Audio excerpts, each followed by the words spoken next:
શું તમે ક્યારે વિચાર્યું છે કે કેટલાક લોકો રાતોરાત આટલા અમીર કેવી રીતે બની જાય છે? 3 માર્ચ 2026ની રાત કોઈ સામાન્ય રાત નથી, પરંતુ આ એ રાત છે જેની રાહ તંત્રશાસ્ત્રના મોટા જ્ઞાતાઓ આખું વર્ષ જુએ છે. આ વખતે હોલિકા દહન પર ગ્રહોનો એક એવો દુર્લભ મહાસંયોગ બની રહ્યો છે જે સદીઓમાં માત્ર એક જ વાર આવે છે. અગ્નિની ઉઠતી જ્વાળાઓ ફક્ત લાકડા નથી બાળતી, તે તમારા જીવનની દરિદ્રતા, દુર્ભાગ્ય અને જન્માંતરના શ્રાપને ભસ્મ કરવાની રહસ્યમય શક્તિ ધરાવે છે. આજે હું તમને કોઈ સાધારણ ઉપાય કે કોઈ સાંભળેલી વાત જણાવવા નથી જઈ રહ્યો. આ એ તાંત્રિક અને વૈદિક રહસ્ય છે જેને આપણા પ્રાચીન ઋષિમુનિઓએ હજારો વર્ષો સુધી સામાન્ય માણસોથી ખૂબ જ ગુપ્ત રાખ્યું હતું. બે એવી ચમત્કારી વસ્તુઓ છે જેને જો તમે 3 માર્ચની રાત્રે હોલિકાની પવિત્ર અગ્નિમાં પૂરા વિશ્વાસ સાથે સમર્પિત કરી દો તો ધનની દેવી માતા લક્ષ્મીએ સાક્ષાત તમારા ઘરે આવવું જ પડશે. તમારા જીવનમાં ધનની એવી વર્ષા થશે કે જેને તમે સંભાળી નહીં શકો. પરંતુ એક ચેતવણી પણ છે, ઉતાવળ બિલકુલ ન કરતા. આમાંની જે બીજી વસ્તુ છે તે તમારા જ ઘરના રસોડામાં રાખેલી છે, પરંતુ તેને અગ્નિમાં નાખવાનો એક વિશેષ સમય અને એક ગુપ્ત રીત છે. જો તમે તે સમય ચૂકી ગયા અથવા વિધિમાં જરા પણ ભૂલ કરી તો આ ઉપાય કામ નહીં કરે અને તમારી બધી મહેનત નકામી જશે. તેથી જ તે બીજી શક્તિશાળી વસ્તુનું રહસ્ય હું તમને તે પ્રાચીન કથા સાથે ઊંડાણપૂર્વક સમજાવીશ, જે સીધી માતા લક્ષ્મીના ખજાના સાથે જોડાયેલી છે. આખરે એવો કેમ થાય છે કે એક માણસ દિવસ રાત ગધેડાની જેમ મહેનત કરે છે, પોતાનો પરસેવો પાડે છે, પોતાની ઊંઘ હરામ કરે છે, પરંતુ તેમ છતાં તેના હાથ હંમેશા ખાલી જ રહે છે? જ્યારે બીજો માણસ ઓછી મહેનતમાં પણ કરોડપતિ બની જાય છે અને સુખની ઊંઘ ઊંઘે છે. તેનું સીધું કારણ છે આપણા અદૃશ્ય કર્મો અને આપણા ઘરનું નકારાત્મક આભામંડળ. જ્યાં સુધી તમારી આસપાસની તે કાળી ઊર્જા નહીં બળે ત્યાં સુધી કોઈ પણ મહેનત કે પ્રયાસ સફળ થઈ જ ન શકે. હોલિકા દહનની અગ્નિ સાક્ષાત બ્રહ્માંડની તે ઊર્જા છે જે દરેક પ્રકારની બુરાઈનો નાશ કરે છે. પ્રહલાદની રક્ષા કરનારી અને હોલિકાનું દહન કરનારી આ અગ્નિ તમારા જીવનના દરેક એવા દોષને બાળી શકે છે જે તમારા ધનના માર્ગમાં એક મોટી દિવાલ બનીને ઊભો છે. પ્રાચીન કાળના તંત્ર ગ્રંથોમાં એક કથા આવે છે જેને તમારે ખૂબ ધ્યાનથી સાંભળવી જોઈએ. ઘણા સમય પહેલાંની વાત છે. ઉજ્જૈન નગરીમાં દેવદત્ત નામનો એક અત્યંત ગરીબ માણસ રહેતો હતો. તેની દરિદ્રતા એટલી ભયંકર હતી કે તેના પરિવારને કેટલાય દિવસો સુધી ભૂખ્યા સૂવું પડતું હતું. તેણે ધન કમાવા માટે દરેક પ્રકારના ઉપાય કર્યા, દરેક દરવાજે દસ્તક દીધી, દિવસ રાત મજૂરી કરી, પરંતુ કિસ્મતના બંધ તાળા કોઈ પણ રીતે ન ખુલ્યા. એક દિવસ તે જીવનથી પૂરેપૂરો નિરાશ થઈને ગાઢ જંગલ તરફ નીકળી પડ્યો. તેને લાગ્યું કે હવે આ જીવનનું કોઈ મૂલ્ય નથી.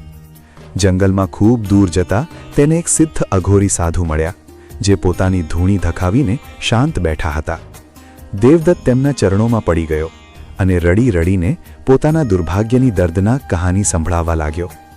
અઘોરી બાબાએ થોડીવાર આંખો બંધ કરીને ધ્યાન ધર્યું અને પછી એક ઊંડો શ્વાસ લઈને બોલ્યા કે હે મૂર્ખ પ્રાણી, તારા પર એક એવો ભારે પિતૃદોષ અને દુર્ભાગ્યનો કાળો પડછાયો મંડરાઈ રહ્યો છે જેને કોઈ સાધારણ પૂજા કે મહેનત દૂર કરી શકતી નથી.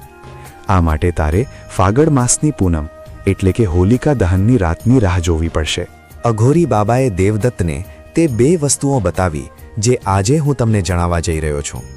બાબાએ કહ્યું હતું કે જ્યારે હોલિકાની અગ્નિ પૂરા જોશમાં હોય ત્યારે આ બે વસ્તુઓને એક વિશેષ ભાવથી અગ્નિદેવને સોંપી દેજે. દેવદત્તે એવું જ કર્યું અને તમે વિશ્વાસ નહીં કરો, બીજા જ દિવસથી તેના જીવનમાં એવા અદ્ભુત ચમત્કાર થવા લાગ્યા કે શહેરનો સૌથી અમીર શેઠ પણ તેની સામે નાનો પડવા લાગ્યો. વેપારમાં તેને એટલો મોટો નફો થયો જાણે સાક્ષાત કુબેરનો ખજાનો તેના માટે રાતોરાત ખુલી ગયો હોય. હવે તમે વિચારી રહ્યા હશો કે આખરે તે પહેલી વસ્તુ શું હતી જેણે દેવદત્તનું જીવન બદલી નાખ્યું? તો તમારા કાન ખોલીને અને પૂરા ધ્યાનથી સાંભળો તે પહેલી વસ્તુ વિશે. આ પહેલી વસ્તુ છે કમળ કાકડી, કમલગટ્ટા અને સૂકી હળદરનો ગાંઠિયો. હા, માતા લક્ષ્મીને કમળનું ફૂલ અત્યંત પ્રિય છે અને કમળ કાકડી તે પવિત્ર ફૂલનું શક્તિશાળી બીજ છે. હળદર બૃહસ્પતિ ગ્રહનું પ્રતીક માનવામાં આવે છે, જે ધન, જ્ઞાન અને ભાગ્યના બ્રહ્માંડીય સ્વામી છે. જ્યારે તમે 3 માર્ચ 2026ની સાંજે હોલિકા દહનની તૈયારી કરી રહ્યા હો ત્યારે તમારે તમારા ઘરના પૂજા સ્થાન પર શાંતિથી બેસવાનું છે. એક બિલકુલ સાફ અને વણ વપરાયેલું લાલ રંગનું કપડું લો. તે લાલ કપડામાં તમારે 5 કમળ કાકડી અને 1 સૂકી હળદરનો ગાંઠિયો રાખવાનો છે. હવે તમારી આંખો બંધ કરો અને તમારા ઇષ્ટદેવ તથા માતા લક્ષ્મીનું પૂરા દિલથી ધ્યાન કરો. મનોમન તમારી તે બધી આર્થિક મુસીબતો દૂર કરવાની પ્રાર્થના કરો જેણે તમારી રાતની ઊંઘ હરામ કરી દીધી છે. તમારે એવું અનુભવવાનું છે કે તમારા શરીરની અને તમારા ઘરની બધી દરિદ્રતા, બધું દેવું, બધી મુશ્કેલીઓ આ લાલ કપડાની અંદર એક ચુંબકની જેમ ખેંચાઈને સમાઈ રહી છે. આ લાલ કપડાની પોટલીને તમારા જમણા હાથમાં મજબૂતીથી પકડી લો અને પછી તમારા ઘરના ખૂણે ખૂણે ફરો. દરેક રૂમમાં, દરેક દિશામાં તેને લઈ જાઓ જેથી તમારા ઘરની બધી નકારાત્મક ઉર્જા, કોઈની ખરાબ નજરનો દોષ અને તે બધી આર્થિક અડચણો આ પોટલીમાં હંમેશા માટે કેદ થઈ જાય. હવે આ પોટલી લઈને તમારે હોલિકા દહનવાળી જગ્યાએ જવાનું છે. ત્યાં પહોંચીને તરત જ તેને આગમાં ફેંકવાની નથી. અહીં જ લોકો સૌથી મોટી ભૂલ કરે છે અને પછી કહે છે કે ઉપાયે કામ ન કર્યું. તમારે પહેલાં હોલિકાની પવિત્ર અગ્નિની 3 વાર પરિક્રમા કરવાની છે. દરેક પરિક્રમા સાથે તમારે તમારા મનમાં એવું વિચારવાનું છે કે તમારા જીવનનો બધો અંધકાર આ આગમાં ભસ્મ થઈ રહ્યો છે. 3 પરિક્રમા પૂરી થયા પછી અગ્નિદેવને હાથ જોડીને પ્રાર્થના કરો અને પૂરી સાચી શ્રદ્ધા સાથે તે લાલ પોટલીને સળગતી હોલિકાની જ્વાળાઓમાં નાખી દો. તમે પોતે જોશો કે જેવી તે પોટલી આગમાં બળશે તેવી જ રીતે તમારા જીવનનો વર્ષો જૂનું દુર્ભાગ્ય પણ હંમેશા માટે રાખ થઈ જશે. પરંતુ થોભો, તમારે ઘરે નથી જવાનું. ફક્ત પહેલી વસ્તુ નાખવાથી તમારું કામ પૂરું નથી થતું. પહેલી વસ્તુએ તમારા દુર્ભાગ્યને બાળ્યું છે, તમારા રસ્તાની તે અડચણોને દૂર કરી છે જે તમને આગળ વધવા નહોતી દેતી. પરંતુ તે ખાલી જગ્યા પર ધનનું ભયંકર આકર્ષણ કેવી રીતે થશે? તમારા ઘરમાં ધનની વર્ષા કેવી રીતે થશે? અહીં જ કામ આવે છે તે બીજી સૌથી ગુપ્ત વસ્તુ જેનો ઉલ્લેખ મેં વાર્તાની શરૂઆતમાં કર્યો હતો. આ બીજી વસ્તુ એટલી રહસ્યમય અને શક્તિશાળી છે કે તેના વગર તમારો તે પહેલો ઉપાય પણ સાવ અધૂરો રહી જશે. મેં તમને કહ્યું હતું કે આ વસ્તુ તમારા રસોડામાં જ હાજર છે, પરંતુ તેની તાંત્રિક શક્તિ વિશે બહુ ઓછા લોકો જાણે છે. બીજો ઉપાય કરતા પહેલા એક વાત યાદ રાખજો. અગ્નિદેવ આપણી શ્રદ્ધાને બ્રહ્માંડ સુધી પહોંચાડવાનું સૌથી ઝડપી માધ્યમ છે. જ્યારે 3 માર્ચે તમે આ આહુતિ આપશો ત્યારે તમારા મનમાં રજ માત્ર પણ શંકા ન હોવી જોઈએ. તમારે પૂરા 100% વિશ્વાસ સાથે તે અગ્નિ સામે ઊભા રહેવાનું છે. તમારે તમારી આંખોથી તે સપનું સાચું થતું જોવાનું છે. તમારે એવું અનુભવવાનું છે કે જેવી તમારી આ બીજી આહુતિ અગ્નિમાં જશે, તમારા ધનના બંધ પડેલા બધા દ્વાર હંમેશા માટે ખુલી જશે. જે ધન વર્ષોથી અટવાયેલું હતું, જે દેવું તમારા માથે ચડેલું હતું, તે બધું. તો હવે દિલ થામીને સાંભળો તે બીજી રહસ્યમય વસ્તુ વિશે જે ધનની નદીઓ વહાવી દેશે. આ બીજી વસ્તુ છે પીળી રાઈ એટલે કે સરસવ અને આખા લવિંગ. હા, ફક્ત પીળી રાઈ અને લવિંગ. પીળી રાઈને આપણા પ્રાચીન તંત્રશાસ્ત્રમાં કોઈ પણ પ્રકારની અડચણને તોડનાર સૌથી અચૂક અને બ્રહ્માસ્ત્ર સમાન માનવામાં આવે છે.